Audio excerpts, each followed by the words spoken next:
Botticelli. It's my confidence. Botticelli and Raphael, shirts and trousers. கோவையில் தமிழக வெற்றிக் கழகத்தின் பூத் கமிட்டி கருத்தரங்கம் நடைபெறும் இடத்திற்கு விஜய் வந்துள்ளார். அந்த காட்சிகளை பார்க்கலாம்.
தமிழக வெற்றிக் கழகத்தின் வாக்குச்சாவடி முகவர்களுக்கான கருத்தரங்கம் தற்போது தொடங்க இருக்கிறது. விழா நடைபெறும் இடத்திற்கு தமிழக வெற்றிக் கழகத்தின் தலைவர் விஜய் வருகை புரிந்திருக்கிறார்.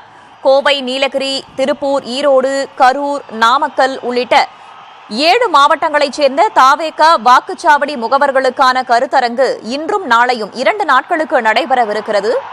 இன்று இன்னும் சில மணித்துளிகளில் இந்த கருத்தரங்கம் தொடங்கும் என்றும் எதிர்பார்க்கப்படுகிறது. விழா நடைபெறும் இடத்திற்கு தமிழக வெற்றிக் கழகத்தின் தலைவர் விஜய் வந்திருக்கிறார். நாளையும் இந்த கருத்தரங்கம் நடைபெற இருக்கிறது. ஈரோடு, நாமக்கல், சேலம் ஆகிய மாவட்ட நிர்வாகிகளுக்கு இன்று கருத்தரங்கு நடைபெற இருக்கிறது. கோவை, திருப்பூர், நீலகிரி, கரூர் மாவட்ட நிர்வாகிகளுக்கு நாளை நடைபெறும் என்று அறிவிக்கப்பட்டிருக்கிறது. முன்னதாக கருத்தரங்கில் பங்கேற்பதற்காக தமிழக வெற்றிக் கழகத்தின் தலைவரும் நடிகருமான விஜய் சென்னையிலிருந்து விமானம் மூலமாக இன்று காலை கோவைக்கு வந்தார். கோவை விமான நிலையத்தில் கட்சி நிர்வாகிகள் மட்டுமல்லாமல் அவரது தொண்டர்களும் சிறப்பான வரவேற்பு அளித்திருந்தார்கள். அதனைத் தொடர்ந்து கோவையில் உள்ள தனியார் நட்சத்திர விடுதியில் தங்கி ஓய்வு பெற்ற அவர் தற்போது கருத்தரங்கு நடைபெறும் இடத்திற்கு வந்திருக்கிறார்.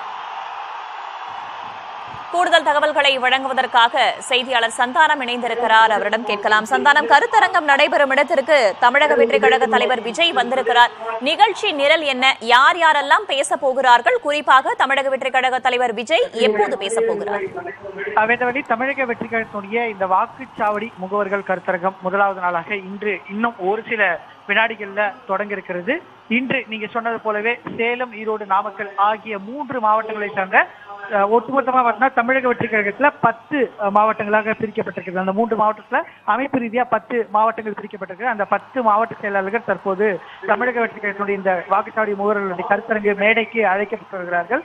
அவர்கள் அழைக்கப்பட்ட பின்பு மாநில நிர்வாகிகள் அழைப்பார்கள். அது தொடர்ந்து விஜய் மேடைக்கு வருகிறார். இன்னும் ஒரு சில வினாடிகள்ல இந்த நிகழ்ச்சி என்பது தொடங்க இருக்கிறது. 10 மாவட்ட செயலாளர்களுமே ஒரு சில வார்த்தைகள் பேசுவதற்கான தமிழக வெற்றிக் கழகம் சார்பாக அறிவுறுத்தல் என்பது வழங்கப்பட்டிருக்கிறது. அதனைத் தொடர்ந்து தமிழக வெற்றிக் கழகத்தினுடைய பொதுச் செயலாளர் ஆனந்த், அதனைத் தொடர்ந்து தாவேகா தலைவர் விஜய், இப்படிதான் இந்த நிகழ்ச்சி நிரல் என்பது ஏற்பாடு செய்யப்பட்டிருக்கிறது. இடையில தாவேகாவினுடைய உறுதிமொழி, ஒவ்வொரு தாவேகாவுடைய நிகழ்ச்சியிலும் தமிழக வெற்றிக் கழகத்தினுடைய உறுதிமொழி எடுக்கணும் அப்படின்றது வலியுறுத்தப்பட்டிருக்கு. எனவே உறுதிமொழி, அதே போன்று தாவேகாவினுடைய கொள்கை தலைவர்களுக்கு மரியாதை செலுத்தப்பட்ட இந்த நிகழ்ச்சி என்பது தொடங்கி இருக்கிறது. நீங்க ஏற்கனவே கடந்த நேரலின் போது அரசியல் குறித்து முக்கியமான கருத்துக்களை விஜய் பேசுவாரா என்று குறித்து நம்மளுடைய நேரலை பார்த்து தாவேகா தரப்புல மிக முக்கியமான கருத்து, குறிப்பா இந்த கூட்டத்தை பொறுத்த வரைக்கும் முழுக்க முழுக்க வாக்குச்சாவடி முகவர்கள் குறித்தான ஒரு பேச்சா தான் இருக்கும். அனைத்து கட்சியின் இந்த மேடையில பேசக்கூடிய அனைவர்களுமே கட்சியினுடைய வளர்ச்சி குறித்தும் வாக்குச்சாவடியுடைய முகவர்கள் பணி குறித்து மட்டுமே பேசுவார்கள் என்று தாவேகா தரப்புல தெரிவிக்கப்பட்டிருக்கிறது. தற்போது இந்த விஜய் இன்னும் ஒரு சில வினாடிகள்ல மேடைக்கு வர இருக்கிறார். தொடர்ந்து நிகழ்ச்சி முதல் 1.5 மணி நேரத்துல கட்சியினுடைய நிர்வாகிகள் பேசிருக்கிறாங்க. அதனை தொடர்ந்து 4 தலைப்புகள்ல கட்சியினுடைய முகவர்கள் கருத்தரங்கம் என்றது நடைபெற இருக்கிறது.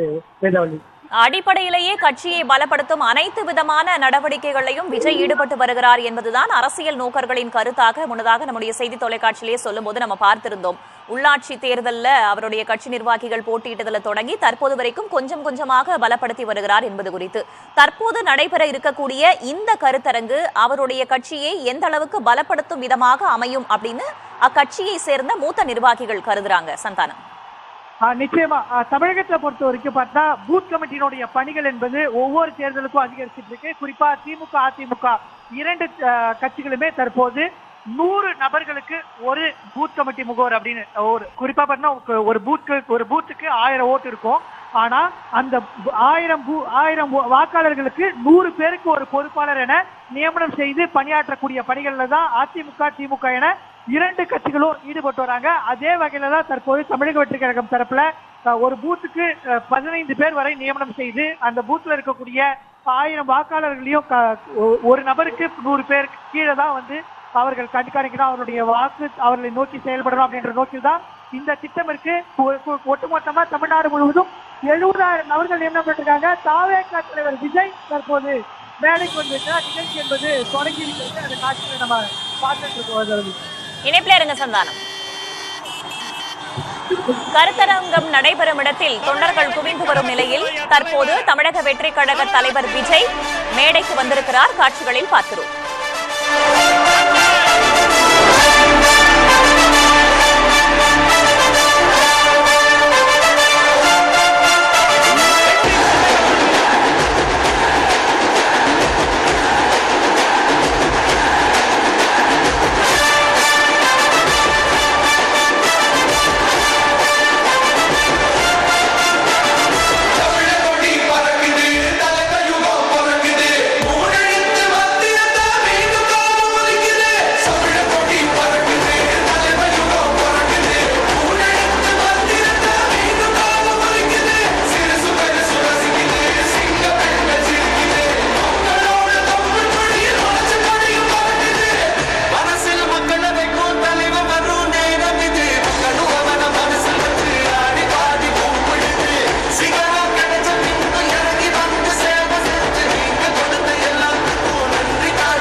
ஃபிட்டான போட்டிசலி இருந்தா கான்ஃபிடென்ட்டா என்ன வேணாலும் செய்யலாம். Botticelli, it's my confidence. Botticelli and Raphael, shirts and trousers.